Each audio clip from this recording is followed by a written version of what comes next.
Welcome back, Language Arts class. This is chapter 12 from the point of view of Parker Elias. I kick off Spirit Week by getting arrested. I'm on my way to pick up Grams on Monday morning when this cop pulls me over because my taillight is out. The problem is this guy is new.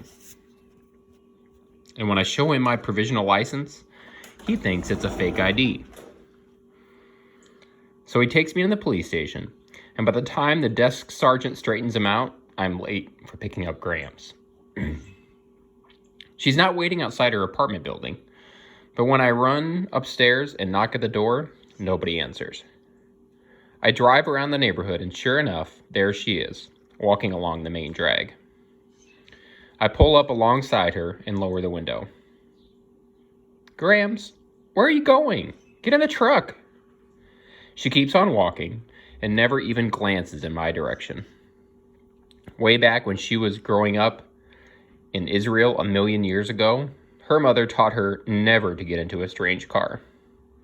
She forgot most of everything else, including the grandson who's supposedly her favorite person. But that stuck. I have to drive half a block ahead, park, get out, and accidentally run into her on the sidewalk. She recognizes me now. In fact, she's really glad to see me, but not half as glad as I am that I found her. She could have gotten on a bus somewhere and be really lost. She still can't come up with my name, though. "You look skinny, kiddo. Have you been eating?" Sigh. Why can't she just say, "You look skinny, Parker"? "Hey, here's the pickup," I announce in surprise. "Hop in. I'll give you a lift." By the time I drop her off at the senior center, I'm way late. To make things worse, I get stuck behind this giant truck in the driveway of the school. I squint at the sign on the back. At first, it looks sort of like alien rot ant grid, but that can't be right. Then I recognize the logo from the internet. It's Oriental Trading, that website where you can order bulk amounts of things like joke glasses and light-up necklaces and party stuff. I honk for them to let me pass, but they're already out of the truck. Two big guys. They open the back and start hauling these giant cartons onto the loading bay of the school. There's no writing on the boxes, but there's a picture, so I know exactly what's inside. Vuvuzelas for Spirit Week. Hundreds of them. If they really ordered for every class but us, 1,000. My grip tightens on the wheel. What do I care? If SCS8 is being left out, it makes no difference to me if they've ordered noisemakers for every man, woman, and child on the planet. Then I think of Mr. Kermit, the way he tried to make the principal change her mind, even though he hates vuvuzelas. Man, the sound of just one drives him bananas. In all these boxes, there must be enough noise power to bring down a herd of elephants. I pull around the truck, thumping over the curb and driving across some of the front lawn to the parking lot. That's against the rules of my license, too, but this is an emergency. I roar into a spot, putting only a tiny scrape on the side mirror of Mrs. Onoeda's Mini Cooper. I jump out and head for the school without even using my bottle of Scratch Guard. By the time I hit the entrance foyer, I'm flying. I sprint clear across the school, past the gym to room 117. What luck! The other kids are there, but Mr. Kermit hasn't arrived yet. Considering he's a teacher, he sure doesn't seem to have a problem with tardiness. His own, anyway. If they gave late slips to staff members, Ribbit would spend his whole life in detention. Maybe that wouldn't be a bad thing for someone who loves crossword puzzles so much. "The vuvuzelas are coming," I gasp. "One if by land or two if by sea," Barnstorm snorts. "This is serious," I insist. "Oriental Trading is parked out front right now, unloading them." Kiana clues in. Mr. Kermit's going to lose it. And it's going to be hard to get any rest adds Raheem with a yawn. It's no fair that everybody gets them but us, Aldo complains. I mean, I don't want a stupid Vuvuzela anyway, but it's still annoying. Ribbit's right, said Barnstorm. It's fine to have spirit if you really do, like if your team is winning the championship or something, but to have spirit because your principal tells you to, because of what week it is, that's just dumb. What does school spirit have to do with Vuvuzelas anyway? I complain. Because they're loud? So are car accidents. I actually think about that a lot. Poor Mr. Kermit, Kiana adds. This is going to be rough for him. I wish there was something we could do to make it better. Maybe there is, Mateo muses. Aldo rolls his eyes. What, we send him on vacation to the Death Star until Spirit Week is over? Of course not, he dismisses this. The Death Star is Star Wars. Mr. Kermit is the Grinch. The Grinch isn't real, Kiana explains patiently. But what the Grinch did can be real, Mateo insists. He didn't like Christmas, so he stole it. All of it.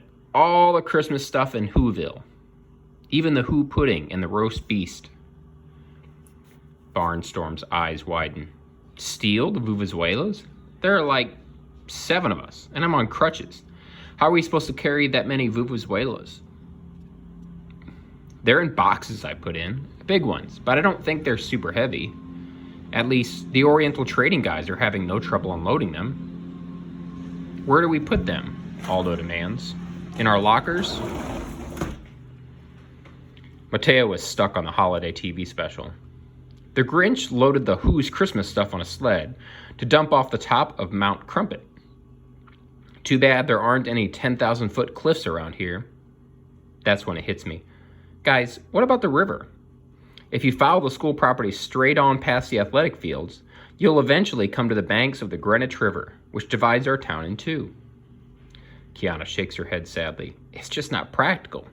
There's no way we could move giant boxes all that way.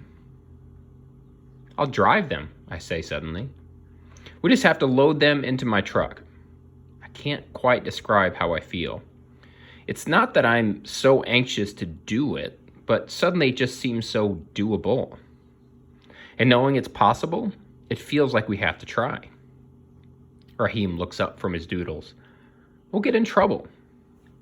No kidding. If we get caught, it's hard to imagine the school will go easy on the kids who hijack the 1,000 Vuvuzelas.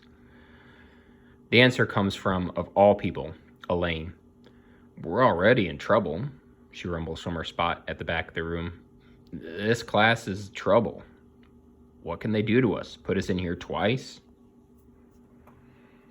Let's do it. Kiana reaches a hand into the center of our group. For Kermit. Barnstorm places a crutch over it. I'll show them where we can stick their spirit.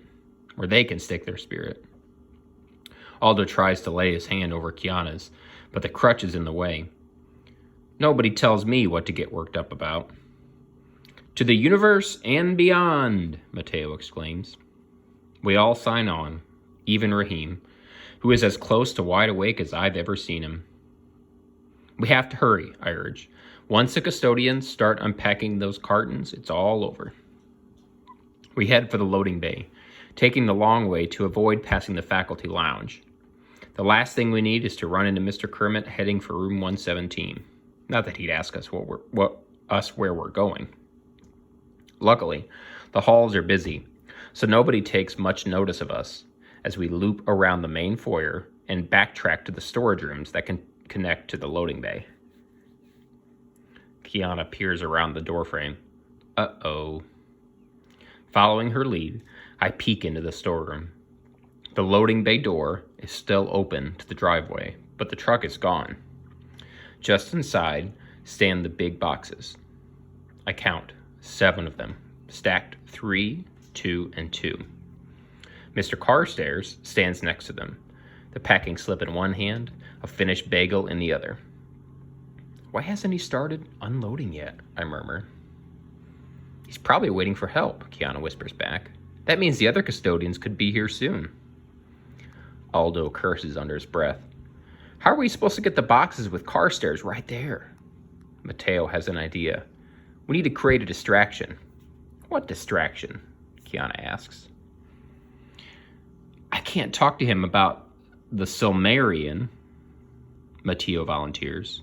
I can talk to him about the Silmarillion, Mateo volunteers.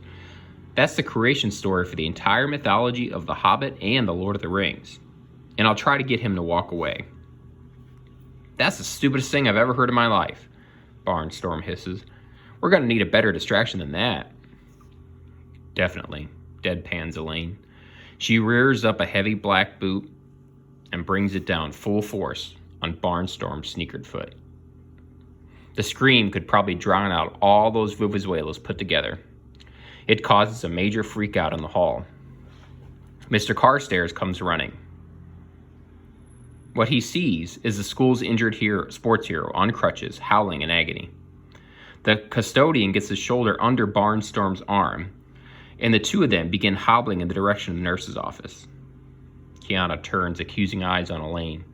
You didn't have to do that. He could have just faked it. Aldo chortles. Not as good as that. We race into the loading bay. Oh, gross, Raheem complains. What's gross, I ask. He points. It says it on the boxes. They're gross. Kiana throws up her hands in exasperation. That's not gross. That's one gross. It means there's 144 vuvuzelas in each carton. That makes, Mateo does a calculation in his head, 1,008. I thought we were only getting 1,000. It really seems to bother him. Never mind that. I'll go for the truck. I scramble out of the loading bay and jump the 3 feet down to the pavement. I sprint for the parking lot and leap into the pickup. It takes all the restraint I can muster to keep from stomping on the gas. The last thing we need is for my squealing tires to attract the attention of every adult in the school. Suddenly, my perforated muffler doesn't seem like such a great asset either. It may sound cool, but we're trying for stealth here. I get out and scramble onto the platform to help with the loading. You know all that stuff about vuvuzelas being light? Well, that goes out the window when you're lifting a box with 144 of them. On the plus side, we've got Elaine, who could lift the load and the loading bay with it, and maybe the truck too. Kiana and Mateo pile in beside me, but Aldo, Raheem, and Elaine have to jog alongside the pickup. I pull around the side of the school and then jump over the curb and start driving slowly along the grass. I glance at the rearview mirror and see Elaine flashing me a thumbs up. I normally try to have as little interaction with her as possible, but right now the gesture gives me heart because I'm pretty scared at this point. Are we crazy? Probably, but that's not the part that bothers me. My main worry is that none of this is covered by my provisional license, and if it gets revoked, who's going to pick up Grams every morning and drive her to the senior center?